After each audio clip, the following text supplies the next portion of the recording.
Welcome one and all. We all like a good guns out first person shooter, but sometimes it's good to try something different.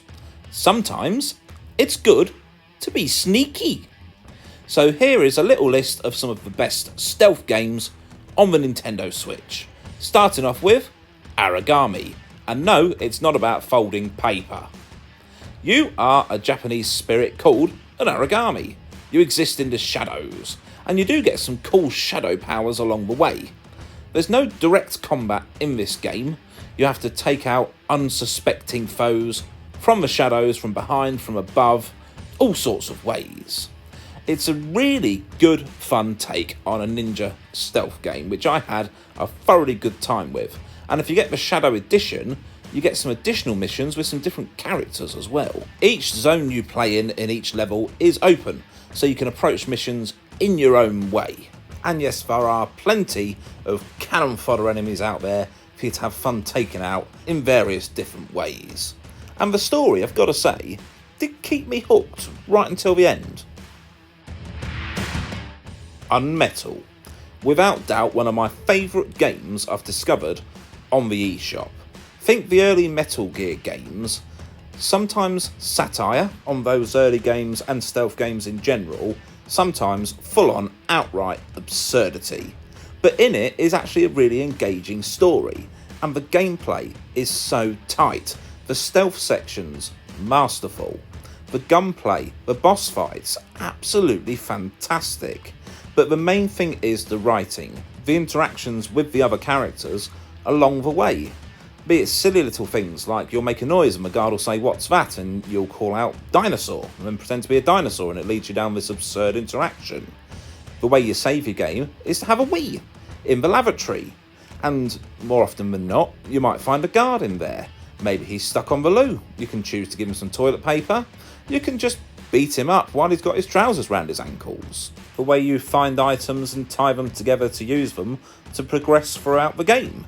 It's ingenious. Of all the games on this list, this is the one I would encourage you to give a go to the most, and it's probably one of the cheapest as well, because it goes on sale regularly. I did give it its own video, there will be a link on the end screen, but yeah, it's absolutely amazing. Sniper Elite 4. Actually, you've got Sniper Elite 2, 3 and 4 on here, and 2 and 3 have had a bit of a graphical spruce up, and they're all worth a go. 4 just happens to be my favourite, so that's the one I'm showing you. This is the series famous for those bullet shots as it goes through the enemy. You see their insides, you see their skeleton exploding from the shot, and it plays really, really well. I love a good sniper game. It's one of my favourite subgenres, and I don't think it's one that gets enough attention, and Sniper Elite is definitely the king of it. You can approach your missions sort of how you want to. There are some linear parts to each game, but the majority of them are relatively open zone, as you inevitably are seeking that ultimate target, which needs to be put down with a bullet from your expertly aimed sniper's rifle. Of course, you can just go in all guns blazing if you so wish, and it might work if you're particularly good. You can customise your loadout as well, so you can get things like landmines, trip mines, and various other little gadgets. It's all set in World War II, and it stays faithful to that time. You are, of course, against the Nazis, and there's various period-appropriate weapons, such as pistols, machine guns, and the like. Whilst the stories themselves, of course, are made up, it does stay faithful to the theme, so a lot of research must have gone into this, and visually, particularly 4, pretty impressive. The Metal Gear Solid Master Collection Volume 1. Little word to the wise, if you're thinking of picking this up physically, very little of it is actually on the cartridge. So it's one that you're almost better off downloading digitally if you can get it cheaper that way. I'm a physical collector, but there's just not a lot of point when so little is on the cartridge and you have to download so much. You can almost regard Metal Gear as one of the granddaddy of the stealth video games.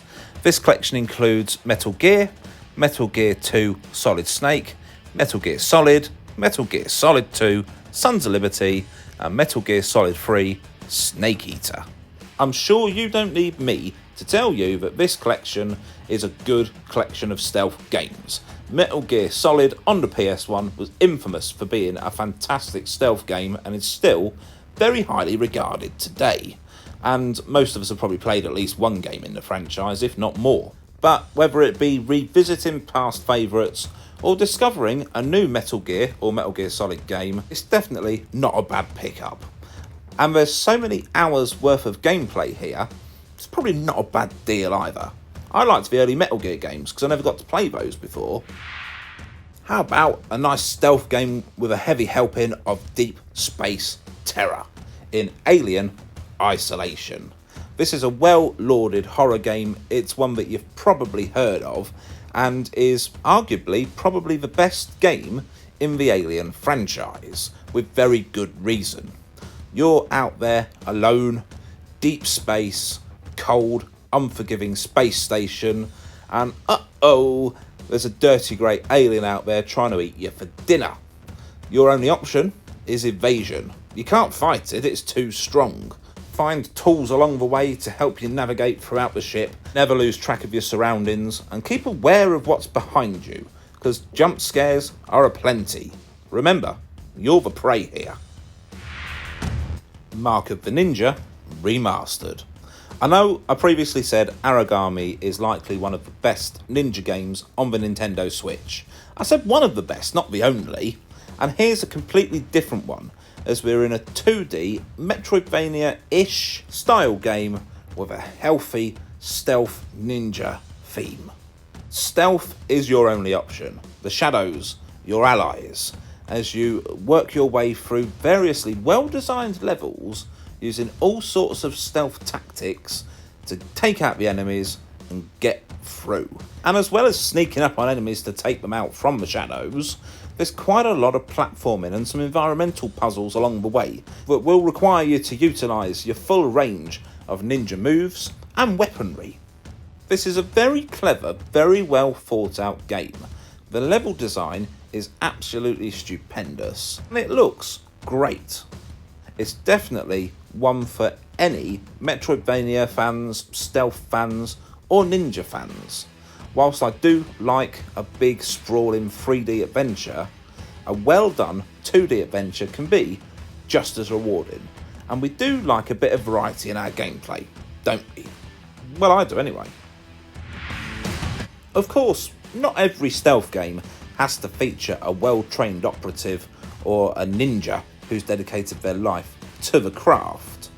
Also, some of them can look really creepy, and I don't mean that as an insult. This is obviously a game that's designed to look creepy, and Little Nightmares certainly pulls it off. I've only recently started playing this game, but I had to include it in this list as obviously stealth is a humongous part of it. With it being Little Nightmares, well, the name is very appropriate as you're in quite a nightmare world where you are much smaller than the other inhabitants. It's almost like you're in Jack and the Beanstalk, the horror version, where you're surrounded by giants. Very ingeniously done, really good fun creeping around these guys. It keeps the tension going as well. You always think you're going to get spotted until you're in a safe haven, and even then it's never completely safe. I'm having a good time playing this. I haven't quite finished it yet, so I can't give it a full review, but so far, so good. And if you want something a little bit different, with a little bit of a disturbing art style that could give you nightmares, this certainly fits that description, and it's a bit of a different style of game. The emphasis is all about navigation with this game. There's no outright combat, or at least none I've come across yet, I should say.